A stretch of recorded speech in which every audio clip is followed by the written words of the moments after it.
What's happening in Ukraine today may happen in East Asia tomorrow. This is the discussion we're having in Japan, and many people may indeed have these fears. Something very important is happening in the East. Japan, a country that for many years was known for avoiding conflicts and wars, is now making decisions that are leaving some of the world's biggest powers concerned. Among them is Russia. And we're not talking about decisions involving trade or agreements between countries. We're talking about something much bigger that could completely change the balance of power in Asia. But what exactly is Japan planning to do? And why do leaders like Putin seem so upset about it? Well, to understand Putin's reaction, we first need to understand what Japan is planning. In September this year, Japan's new Prime Minister, Shigeru Ishiba, introduced an idea that caught a lot of attention: the creation of an Asian NATO. This would be a military alliance between countries in Asia and the Pacific, similar to NATO, which exists in Europe and North America. The idea is to unite forces to protect against external threats. And by external threats, think of China, North Korea, and Russia. But Ishiba didn't stop there. He also suggested that Japan change some laws that have existed since World War II that prevents the country from having an army like other nations. On top of that, he wrote an article for an institute in the United States suggesting that Japan take part in strategies involving nuclear weapons with allies like the United States. This means that Japan could, for example, allow American nuclear weapons to be stationed on its soil or take part in plans to use those weapons if necessary. This was something unimaginable until now. And do you know the reason behind all of this? The answer is simple. Japan wants to protect one of the most important areas in the world. More than 60% of global trade passes through the waters in this region. It's also home to some of the largest economies and military forces on the planet. For Japan, building stronger alliances isn't just about avoiding wars. It's about protecting trade, economic interests, and ensuring the security of the countries in the region. On top of that, there's the issue of nuclear weapons. Even though Japan has a very strict policy against having nuclear weapons on its territory, the idea is growing that nuclear weapons could be important to prevent attacks from countries like China, North Korea, and Russia. In other words, Japan is starting to think that words and agreements alone won't be enough to avoid conflicts. As expected, Russia was not happy with this. They condemned Japan's actions, calling them dangerous and accusing the country of exaggerating threats to justify increasing its military spending.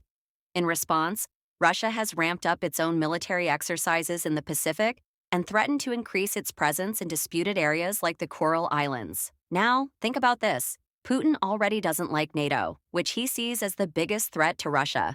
The idea that something similar could emerge in the East is, for him, a big problem. To Putin, this isn't just about Japan, but about the possibility of several Asian countries uniting against the ambitions of both Russia and China. Putin sees this as a direct provocation, especially because he believes these actions could increase tensions in the region. After all, major military equipment is being moved there. Because of this, Putin hasn't held back his criticism of any initiatives like this. In other words, he wants to make it very clear that this NATO-style strategy cannot move forward. But why has Japan decided to bring up this issue now? Well, the answer lies in the growing threats the country faces. First, there's China. In recent years, China has become increasingly aggressive in the region. They've sent warships to the South China Sea, conducted military exercises near Taiwan, and even provoked Japan in border areas like the Senkaku Islands, which both countries dispute. For Japan, it's clear. If China attacks Taiwan, Japan could be next. Then there's North Korea.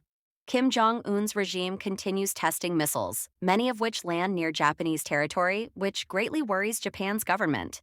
And lastly, there's Russia. Even with the war in Ukraine, Russia has increased its military presence in the Pacific and conducted joint exercises with China. On top of that, the Coral Islands, which Russia took after World War II, remain a point of conflict between the two countries.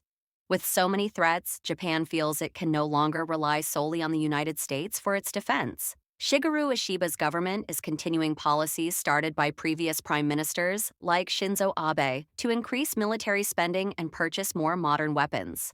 The message is clear: Japan wants to be prepared to defend itself. And this is where the idea of an Asian NATO starts to make sense for them.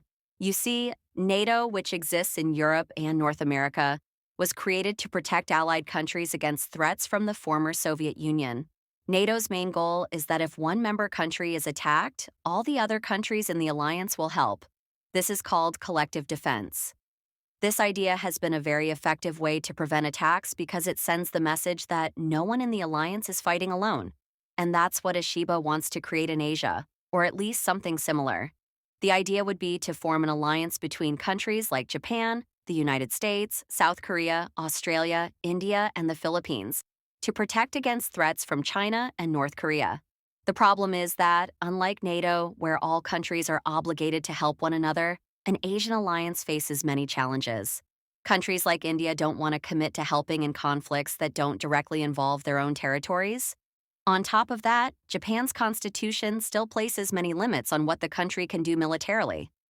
Even the United States, Japan's biggest ally, is being cautious. American officials have said that Ishiba's idea is premature and that it would be better to strengthen existing alliances like the Quad, a partnership between the United States, Japan, India, and Australia. But in practice, the Quad doesn't solve Japan's problem because it's only a discussion group among allies. While these nations conduct joint military exercises, the Quad doesn't operate under a collective defense principle, nor do its members expect or anticipate this, unlike what we see with NATO. So, what can we expect going forward? Well, this idea of an Asian NATO hasn't been very well received. In Japan especially, the debate about changing the constitution and even about nuclear weapons will certainly continue. Even so, while an Asian NATO seems far off, what Japan is doing is forcing other countries in the region, like South Korea, to rethink their own defense strategies. In the end, this idea isn't just about defense, it's about survival in a world where conflicts are increasing. Japan doesn't want to just be a spectator anymore. It wants to be a leader in ensuring the security of its region. And what about you?